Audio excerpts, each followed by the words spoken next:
Check. One, Check, two. check, check. 1, 2. Mike, he's gonna want Good? more reverb Yeah. on it.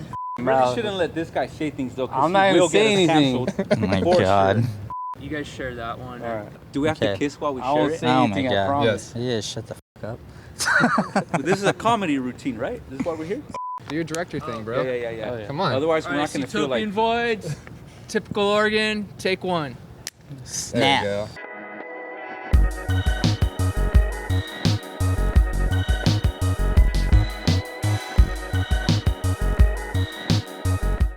Hey, what's up? This is Utopian Voids. I'm Dustin. We have a show coming up Saturday, February 8th at Wish You Were Here in Pomona.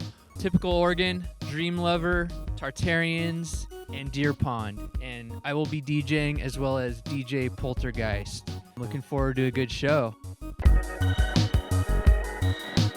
Let's meet the acts.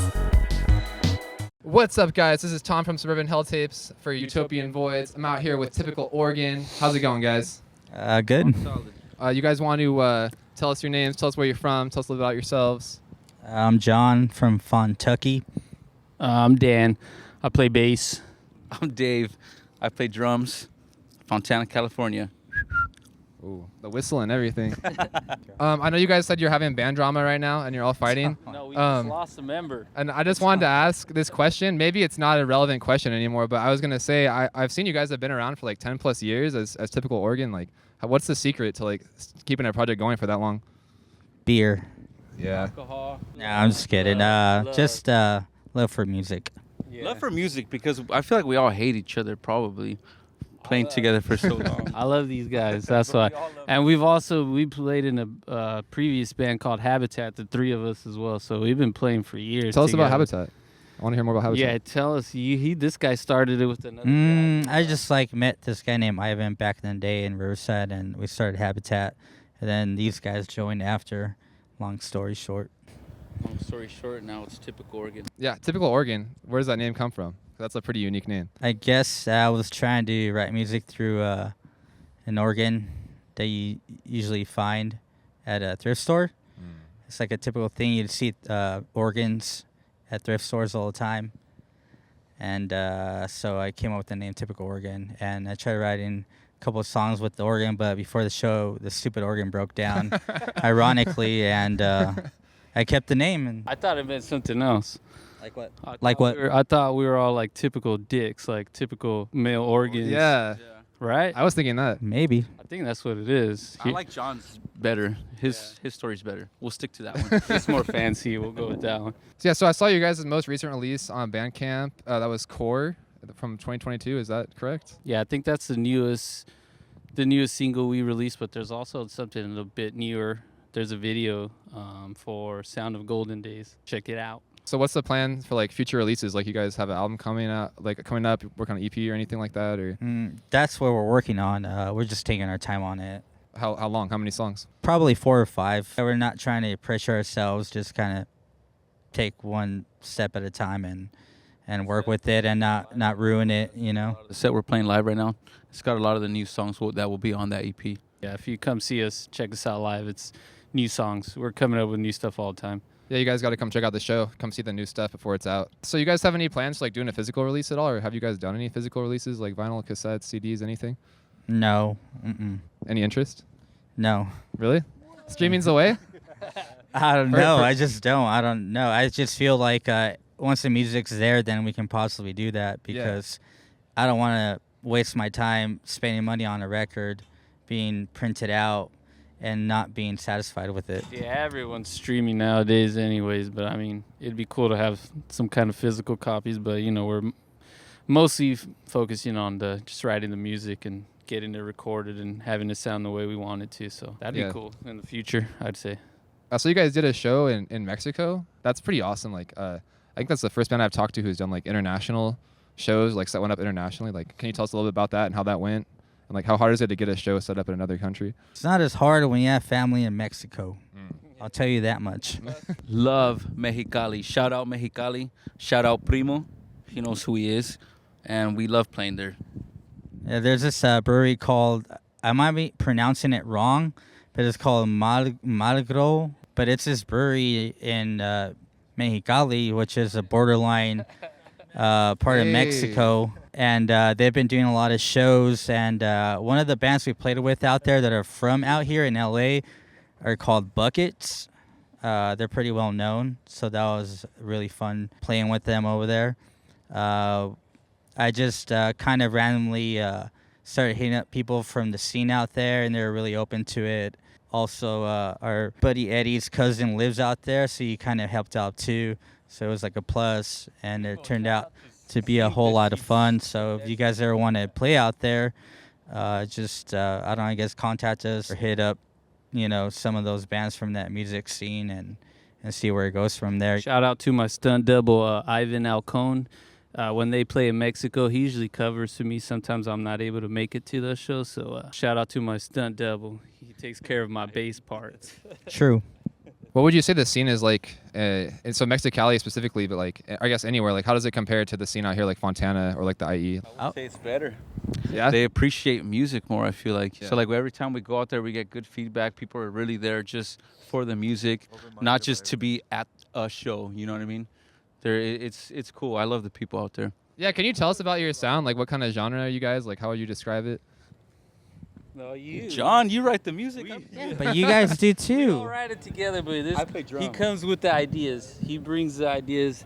We all bring it to fruition together. But he's like the mastermind behind the whole mastermind. thing. I'm not the mastermind. He's this guy's pooping out songs left and right. He's like, oh, I got something new, and we all just get together. And this guy wrote something new recently, so it's all the ideas are flowing. I think our sound just comes from our daily basis influences on music, and I'll probably start like the root of the song, and then they come up with their own ideas, and we just mix it all up. All right, what's the best food in Fontana? Pescadores. Chili's. No. No. What's this restaurant? Oh, Billy J. Billy J's. Billy J's. Number one restaurant in Fontana. I would have to say this place called China Cook. It's Chinese food, obviously. Just another Chinese place. Anything you guys want to shout out while we're here? Anything you guys want to shout out, talk about? Shout out to Dustin for helping us out, for being really supportive and still enthusiastic about the whole music scene and still keeping it real, because I'm doing the same shit. I want to keep right on the same boat as him, and along with the many others. Yeah. Come here, Dustin. Yeah, Come on, Dustin. Get in here. Okay, I guess my question is, I remember we had a karaoke night after a show probably a couple of years ago, right? Remember at Liz's house? Yeah. I remember that. Shout out, Liz. We love you. Liz Bomb. Shout out to Liz Baum. On that subject, each of you, what are your like top karaoke songs?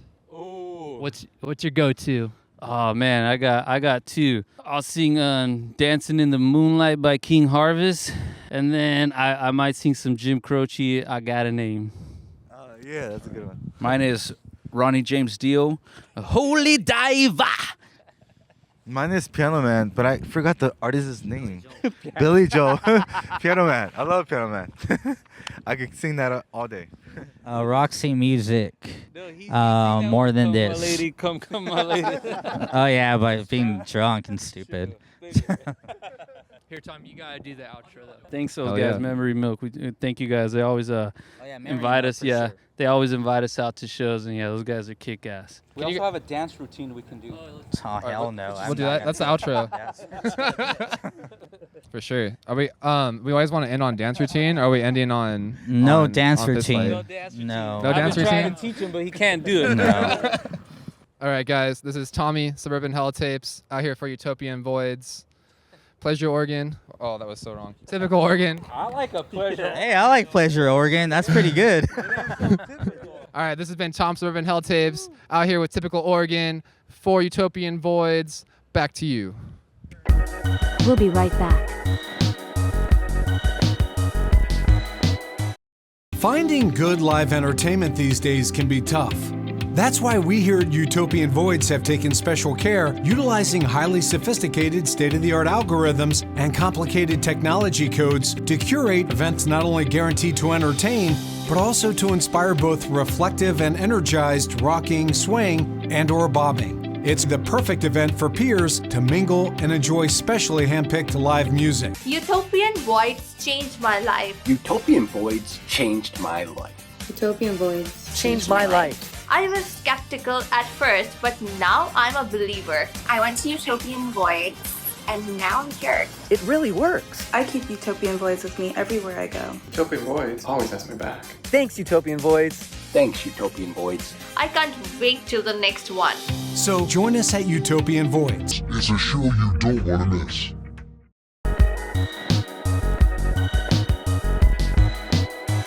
Hey, this is Utopian Voids. I'm Dustin. I'm here with DJ Poltvrgeist. What's up, man? How you doing? How's it going, guys? Everything's good. Okay, so a question about DJing. Let's say you're DJing a show. The band is just about to finish their set, and it's earlier than you thought they'd be done. You haven't had time to think of what song you're going to play once they're finished. Okay. In a pinch, what are you putting on?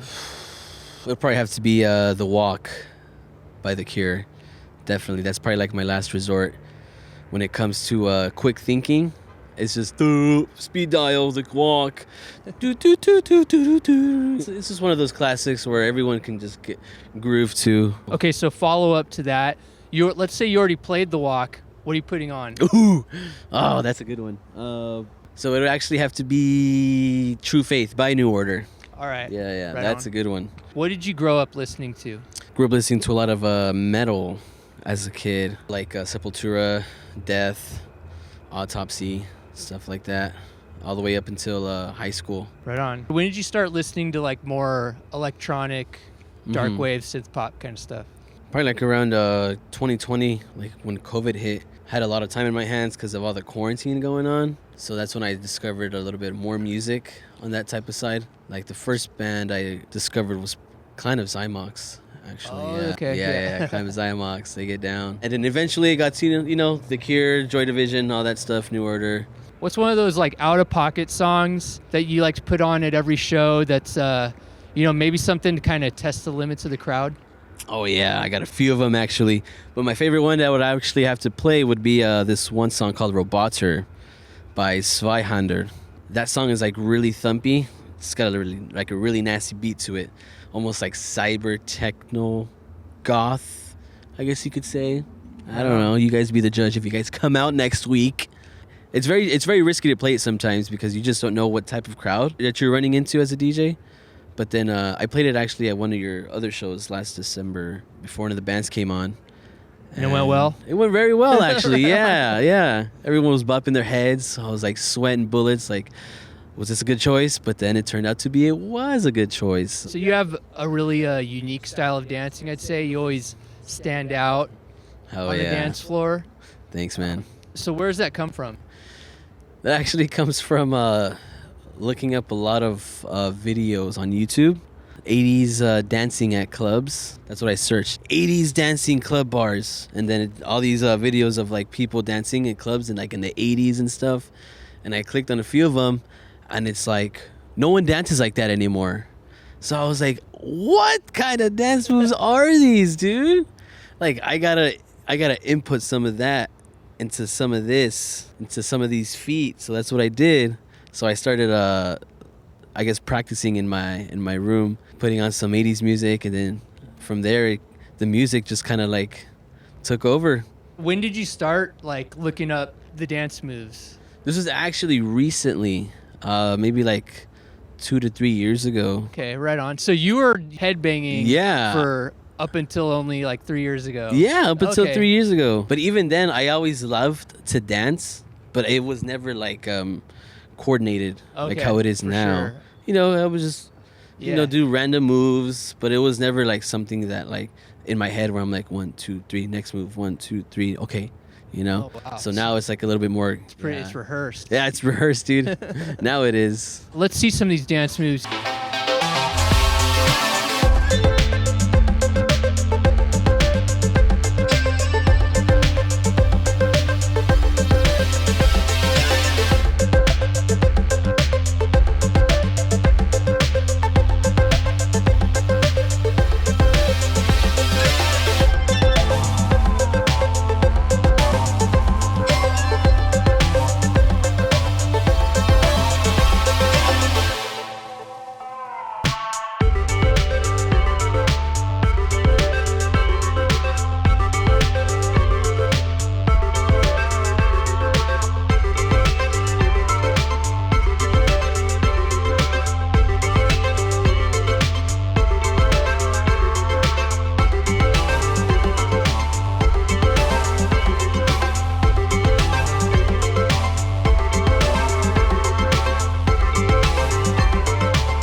We'll be right back.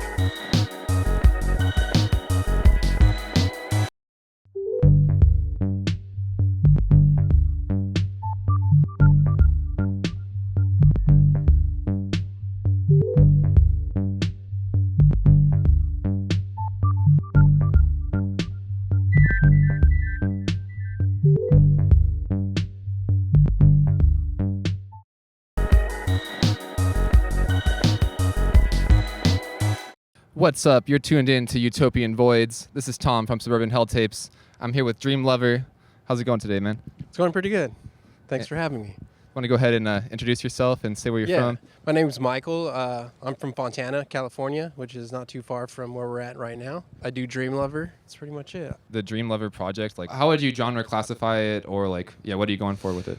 Well, so originally the group started off as a band, and we still perform as a band sometimes, but it started off as a band, and the initial idea was to do songs that you could cruise to.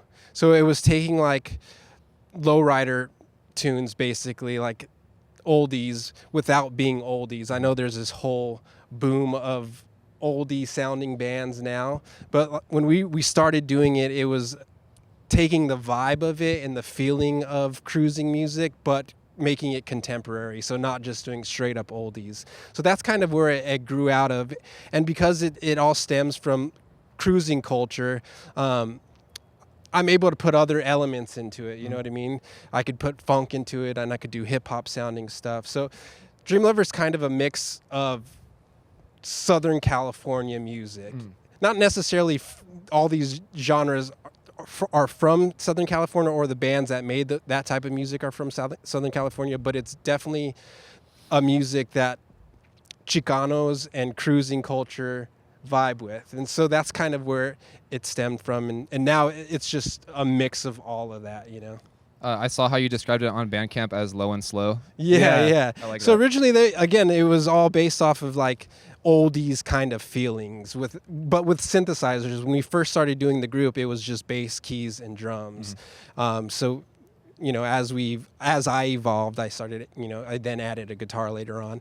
And now when I perform solo, I play guitar and have a sampler that I trigger things on. I saw you had a release from last year that was Brain Drain. You want to talk a little bit about that? Brain Drain was a release that I put out, and it was a kind of a different than what I'm normally doing. It was a power pop record that I put out, which isn't the normal sound of Dream Lover. It was more for Valentine's Day. I just had a bunch of songs that were probably 10 years old that I realized they were all love songs, and I didn't have anything new to release at the moment, so I was like, I have all these songs, let me re-record them and release them for Valentine's Day, which is what it was, yeah. Kind of a Valentine's Day concept album? Yeah, it's just songs that involve love, basically, in some way or another. Cool, man. And then I think the one previous to that, I saw you did one called Less is More.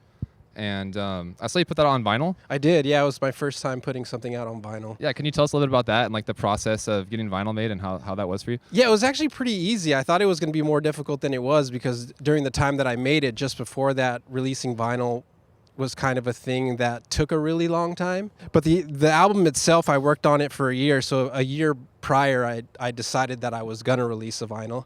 And so I started collecting the songs for it. And then eventually the year passed, and I had recorded my parts and mixed it, and then I put it out, and it was fairly easy. I just hit up the company that released it, basically just like PDF files of just like what the artwork's supposed to be, what the files are supposed to be, and you just send them in, and you just basically pay for it, you know what I mean? They do everything else for you, which was pretty cool. Can't think of the name of it, but they were cool. My buddies Chola Orange, who's another band that's kind of local, they referred me to them. But I think they're from Canada.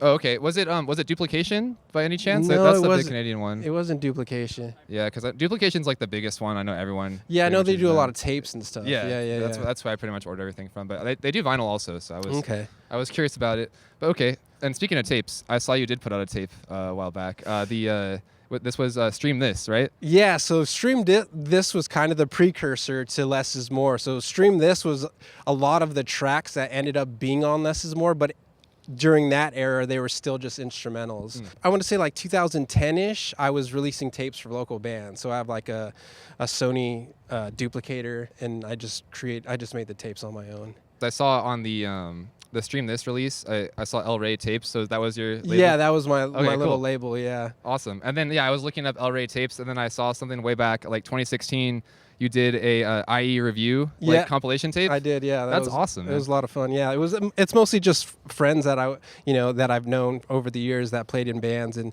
we ended up putting out the cassette and doing a run of shows. I think we did like 3 shows in a weekend just to get everyone on the bill that was on the cassette. And that was at Back to the Grind. And same thing, I used the same duplicator to make those tapes. They're lo-fi. They're not like the quality you would get from duplication, because I think they go digital to tape. And this is, analog copy. So you get double the tape hiss, essentially. Sometimes the lo-fi just hits better, though. Yeah, no, I still offer it to certain bands when I think it'll fit their vibe. You know what I mean? Like sometimes people come and they have a really hi-fi recording and it's really clean. They're like, hey, I heard you make tapes. And I'm like, yeah. And I always have to explain, like, it's kind of lo-fi. Like there's a lot of noise and it's not as loud and clear as you're going to get from actually going to a tape duplicator. You know what I mean? I'm like, make sure to tell them, like, this is not a commercial tape duplicator. This is a personal tape duplicator. Even though I think it was mostly, those machines were mostly used for churches and stuff back in the day. Okay. Yeah. So you walk out of the sermon and they could make the tape for you. So I know you said you're from Fontana. Any chance you've been to it's like a car street fair in downtown Ontario? They do it like once a year? Yeah, I actually went to it this past year, but I went super late, so I caught the very tail end of it. So for some reason, I always end up at like car show lowrider events, like not even planned. I'll just, in Fontana, they have them a lot. In downtown Fontana, they'll have them at least once a month, I think, during the summer. And then there's a park in South Fontana that has them at least another once a month. And I go to the swap meet a lot. I love to dig for old gear and things that are cool and sound cool. So whenever I go to the swap meet, I'll just be driving by and there'll be one, and I can't help but stop. But it's never really planned. The only one that was planned was that Ontario one, and I ended up showing up super late, and it was pretty much done. But I love old cars. Not that I'm a car guy. I don't know shit about them, but I just love the detail and the attention that they put into these things. It's an art form. It is an art form. Yeah, it's a very cool art form. I mean, if I had the money, I would put together a car. Even though I don't know what the hell I'm doing, I would do it just because it's cool, Yeah. I grew up with it. My dad was really into building cars and lowriders. Before he started having kids, he had a whole handful of cars that he went through with hydraulics and the whole thing. So it's kind of something that I've always kind of been around. The music as well, it's always been a part of my existence. Yeah, I think it definitely is a big part of like not just SoCal culture, but definitely the IE as well. Yeah, no, for sure, yeah. I mean, everyone in Southern California is a little bit Mexican. You know what I mean? Like, there's no way around it. It's all the food. It's all the food, yeah. It's in us. It gets in your system. Yeah, I mean, not only that, I mean, your neighbors are going to be bumping, the music, like, at their backyard parties. Like, there's no way of getting around it. Everyone knows the vibe, Yeah.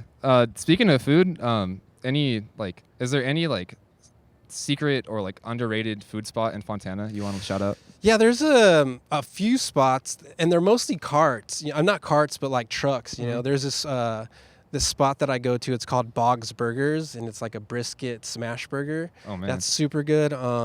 There's a spot called Don Fuego's, and they just do the spicy chicken sandwiches. Super good. I think there's a spot called El Rey Tacos. That's one of my favorite Mexican food spots in Fontana. It's funny because Fontana, I mean, I feel like it gets left out a lot, but as far as food goes and the variety of food you could get in Fontana, it's very abundant there, yeah. I think it's a place that is underrated when it comes to the food. Yeah, for sure. You guys heard it. Check them out.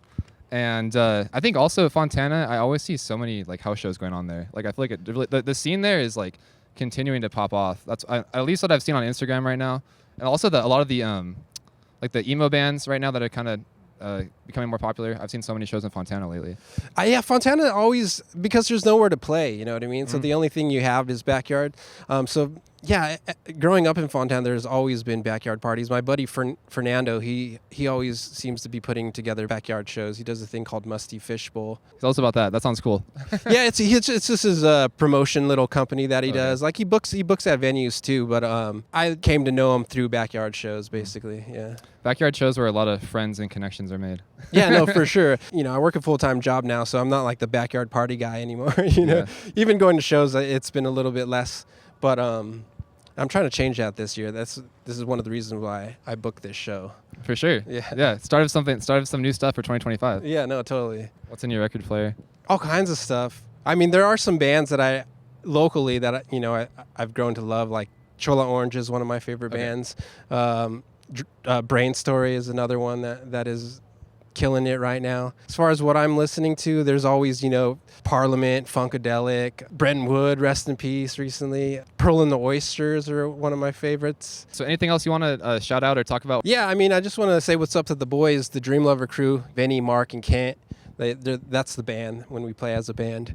They're always there holding it down. This has been Tom for Utopian Voids, here with Dream Lover. Thanks for watching. Back to you. We'll be right back.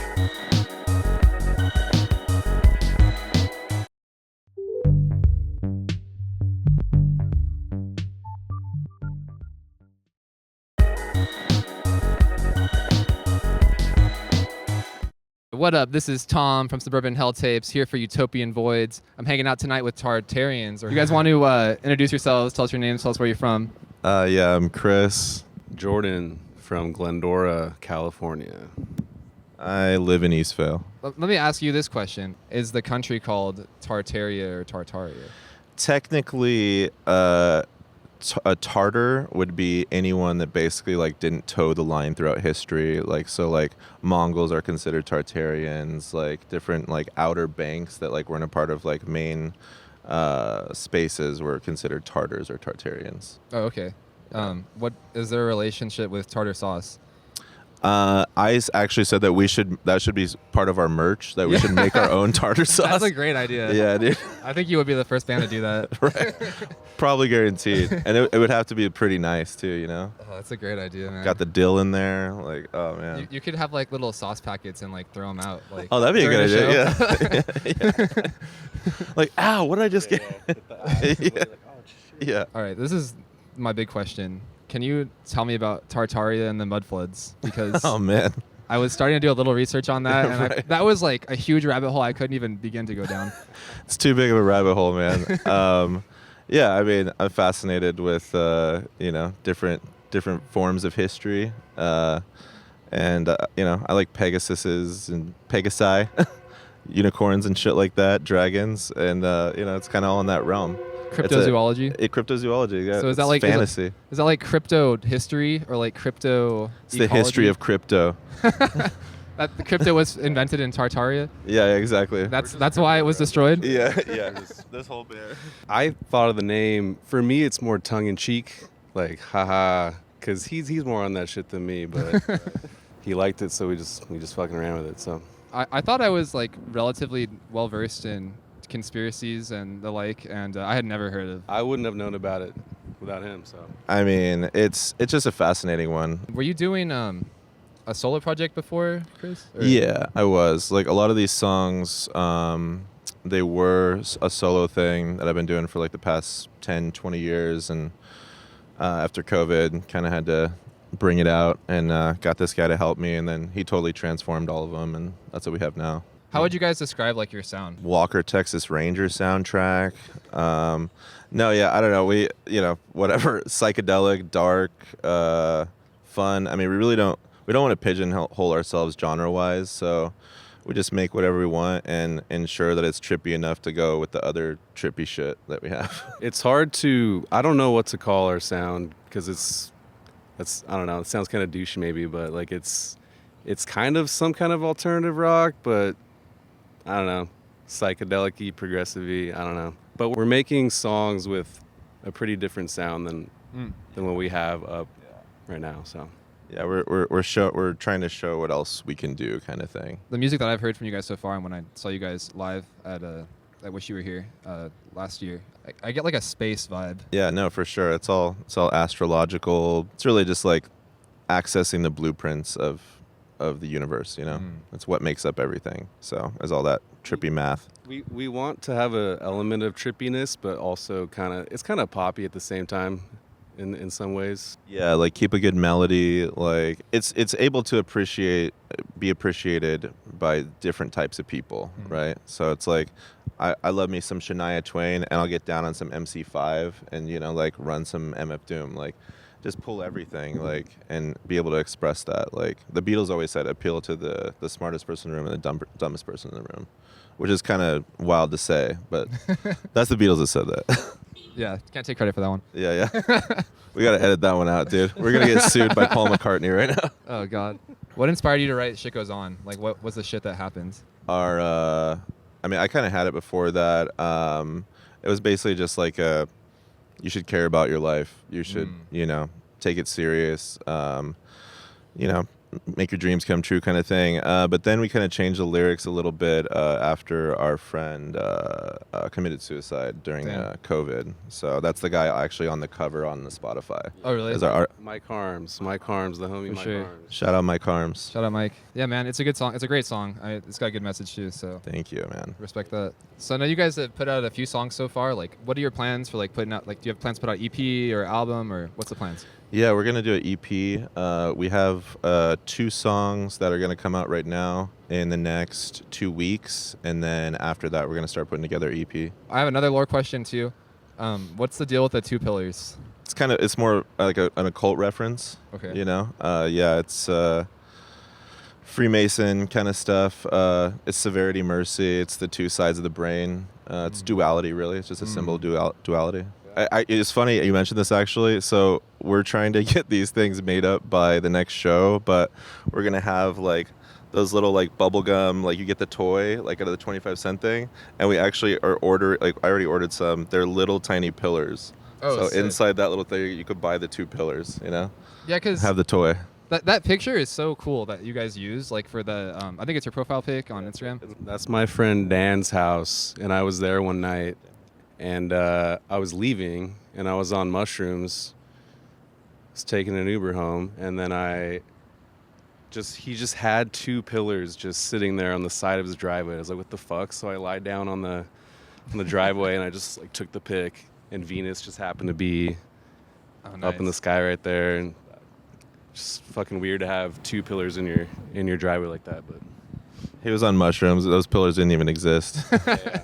You guys being the 2 members of the band, did you guys have like plans to add more members or expand it? Are you going to keep it as a 2-piece, or like what's the plans with that? We have gone actually through a bunch of members. It was a full band at one point, and then just stuff didn't work out. I mean, we were crafting these songs, but it's pretty much just he and I that do all the crafting and everything, and everybody else was kind of just going in a different direction. So we figured it would be easier to simplify and structure the things the way we want it if it's just us, and then we can add on after that.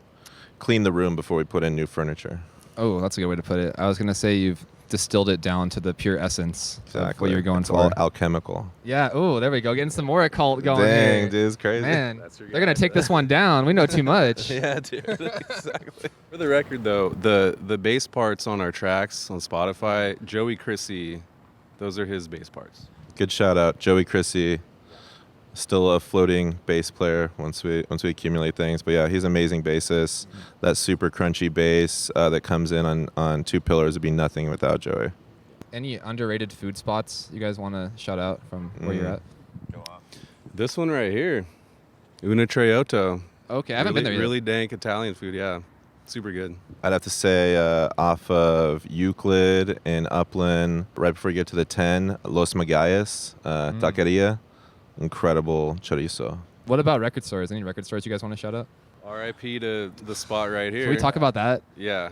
Let's talk about that. That's a big one for me, personally. Yeah, Claremont lost a lot of points when Rhino left. And Video Paradiso, shout out to Video Paradiso.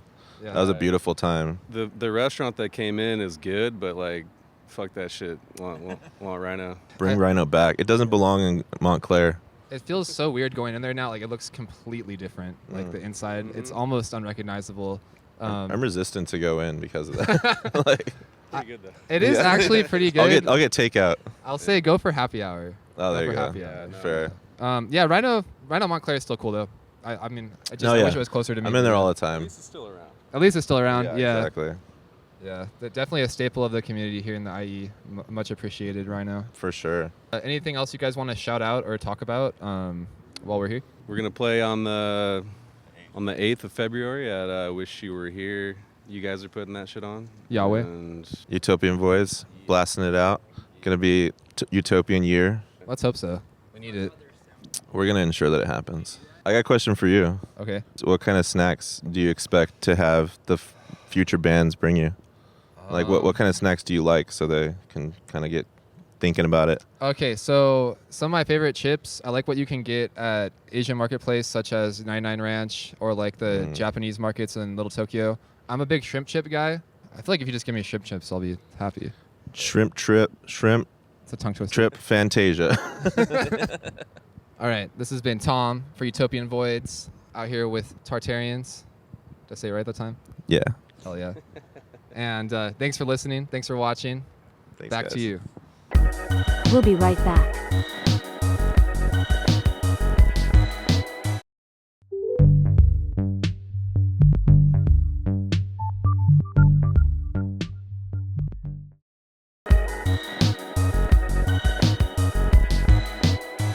What's up? This is Tom from Suburban Helltapes. I'm out here with Deer Pond, and we're doing this for Utopian Voids, of course. How's it going, guys? It's going good. How you doing?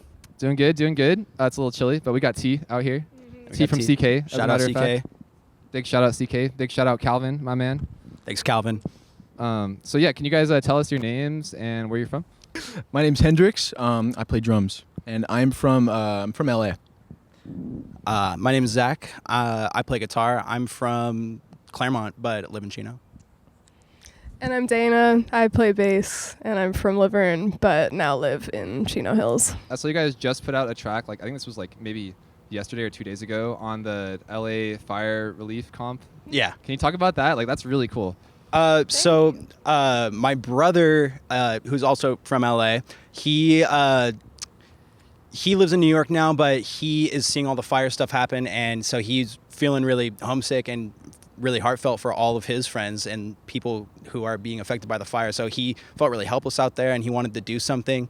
So he wanted to put together a little compilation with like people that he knows out in New York, and he hit us up too to put a demo on so that he could raise some funds for people that are being affected. And so we decided to put a song on there.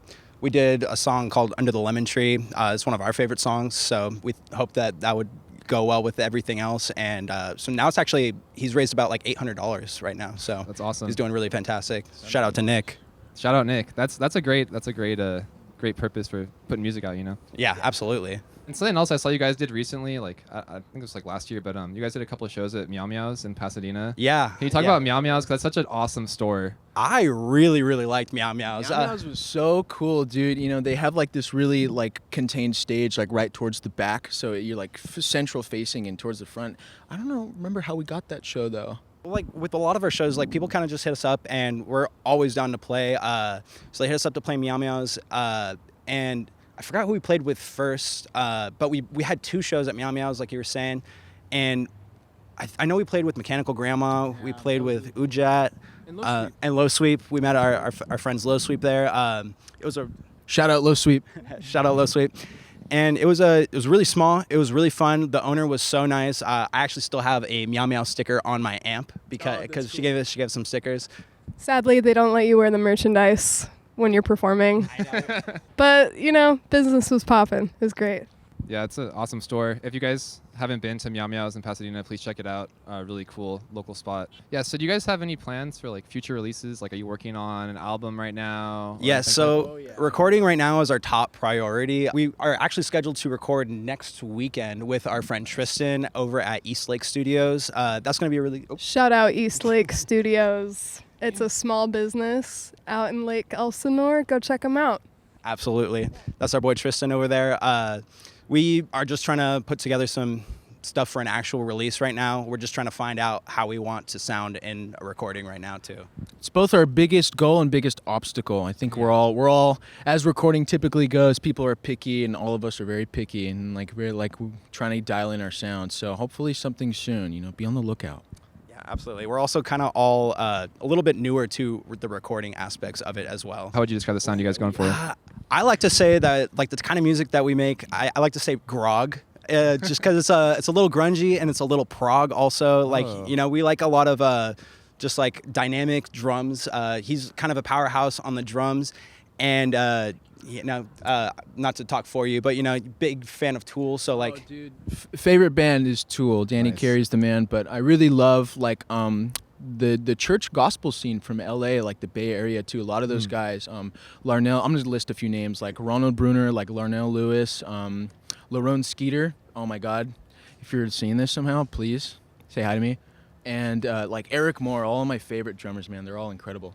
So yeah, and so we like to say that because we like to go really heavy, also like very grungy. We also like to keep it very light and pretty as well. So that way we can, just have like a wide range of sound, do whatever we want. On the topic of putting together an album, is it like a full length or EP, or what are you guys going for? Well, at this point, we've written enough songs in our 2-ish years of playing together. We probably have enough for 2 full albums at this point, but just to get a full release out, maybe an EP to start out, maybe like a 6-track or longer. But we'll see what happens, whatever makes sense in the studio, whatever makes sense in our ears, as a final product. In our hearts. In our hearts. Yeah, listen to your heart. Any aspirations for physical release, tapes, vinyl, anything, CDs? I'm a big fan of cassettes, so I would definitely be down to go a tape release of some kind. We've made we put out a little demo reel kind of on YouTube, but we've kind of made a couple cassettes of those just for ourselves, and it's been really great to have those tapes, and they sound really great on tape, so we feel like that is the proper medium for us. The YouTube video that you dropped is kind of like a demo.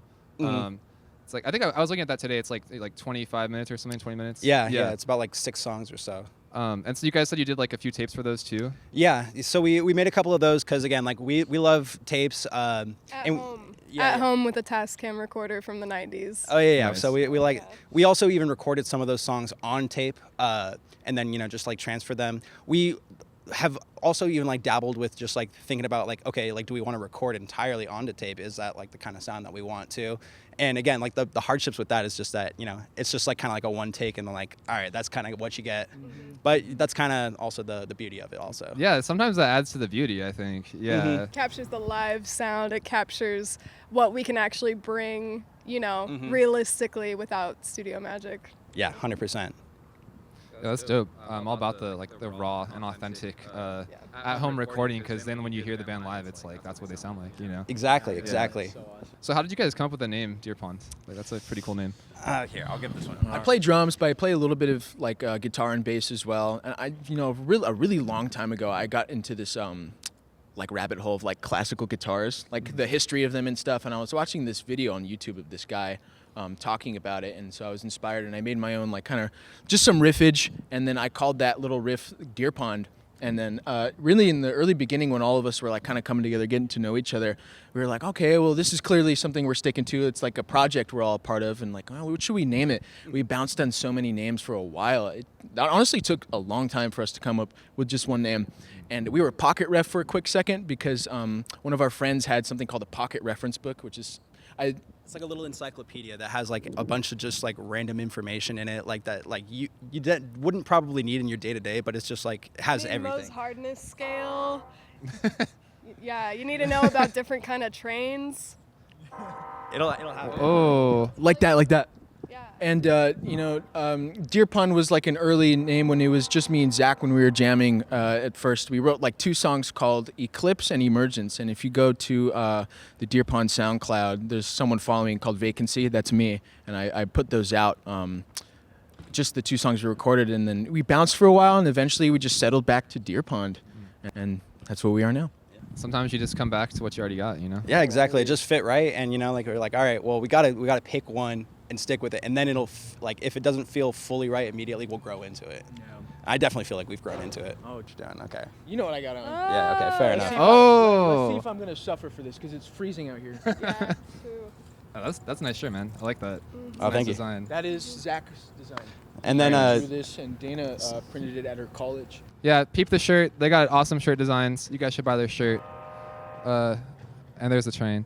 Any thoughts on putting music on YouTube or like self-releasing music on YouTube? Because I've been seeing a lot more bands doing that. I'm also a big fan of that myself. I always find a lot of good underground or indie stuff on YouTube. Absolutely. I mean, aside from the nostalgia, the sheer nostalgia of looking for new music on the recommended tab, you know, because I'm sure we all have a history of that. It's kind of nice to not have to use a label. You can upload anything you want. You know, you have to physically pay money to have your music on Spotify, which, you know, we do what we got to do. But I think YouTube's kind of the new old frontier. And I found a lot of music on YouTube just by, like, you know, watching music videos. That's kind of how I discovered listening to music in general. So YouTube has a huge soft spot for me. And I found a lot of stuff from him who's recommended me on YouTube. I was just going to say, I think releasing music on YouTube is a really great avenue for, like, up-and-coming bands, too, because it's not everybody has the, like... Or just restart that song. It's leaving. Should I give it a sec? Yeah, I think releasing music on YouTube has become more of a thing because it's, you know, not everybody has the privilege of being able to. There's another one coming in the other direction. We'll never know. Not everybody.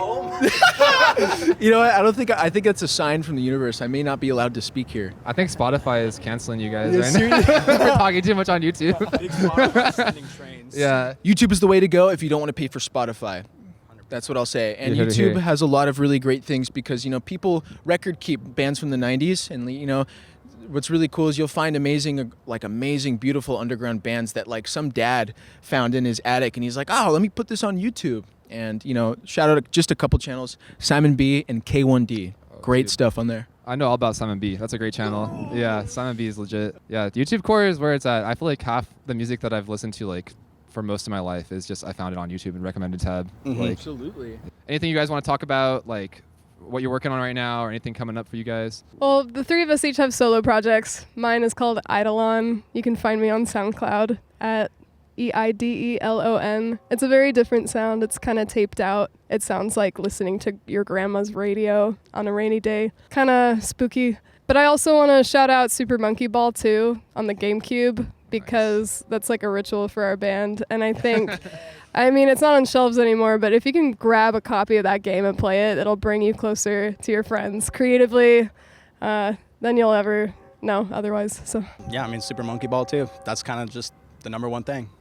Spirit of the band. Just to bring back solo projects, I have a solo project called Vacancy. It's on SoundCloud. I have like just a couple things out there, but I think we're all working on creating more stuff. Mr. Zach right here has quite a few solo projects, all very cool. Please give those a listen too. Got a show coming up on the 31st at Old Town Pub. Oh, and February 8th. I'm blanking right now. I'm Yahweh. So sorry. Called Yahweh. Wish You Were Here coffee. That's the joke. Oh, is the coffee, please? Yes. Yeah. So it's like coffee shop during the day, and then they have it's like a bar at night. It's an actually awesome spot. So I'm super down for that. I'm so excited for it. Yeah, right there, down there, downtown Pomona. Great scene, especially on the weekends. It's really popping there. So yeah, it's awesome. This has been Tom from Suburban Helltapes out here for Utopian Voids. Here with Deer Pond. Deer Pond. Thanks, guys. Did someone get that train a microphone? This guy's got some stuff to say. Back to you. We'll be right back.